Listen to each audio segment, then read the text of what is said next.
Heart অ্যাটাকের লক্ষণগুলো জানুন, একটি বাস্তব কেস স্টাডি। আপনি কি জানেন যে হৃদরোগ বিশ্বব্যাপী মৃত্যুর অন্যতম প্রধান কারণ?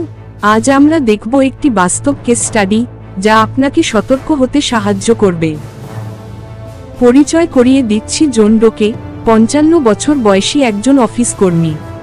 সম্প্রতি তিনি বুকে ব্যথা, শ্বাসকষ্ট ও মাথা ঘোরা নিয়ে চিকিৎসকের কাছে গিয়েছিলেন। তার লক্ষণগুলো ধীরে ধীরে শুরু হয়েছিল, কিন্তু শারীরিক পরিশ্রমের সময় আরও বেড়ে যায়।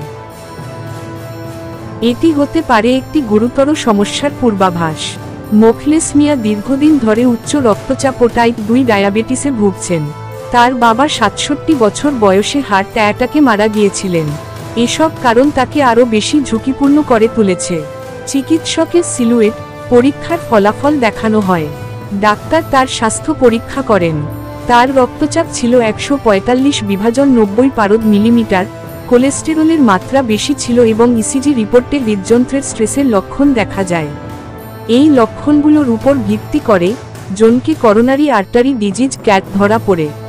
কিন্তু ভালো খবর হলো, এটি নিয়ন্ত্রণ করা সম্ভব। চিকিৎসকের পরামর্শ অনুযায়ী প্রতিদিন অ্যাসপিরিন ও কোলেস্টেরল নিয়ন্ত্রণের ওষুধ গ্রহণ করতে হবে। অবিলম্বে ধূমপান ত্যাগ করতে হবে। স্বাস্থ্যকর খাদ্যাভ্যাস এবং নিয়মিত ব্যায়াম করা উচিত। মানসিক চাপ কমানো ও সুস্থ ওজন বজায় রাখা জরুরি। হৃদরোগ প্রতিরোধযোগ্য।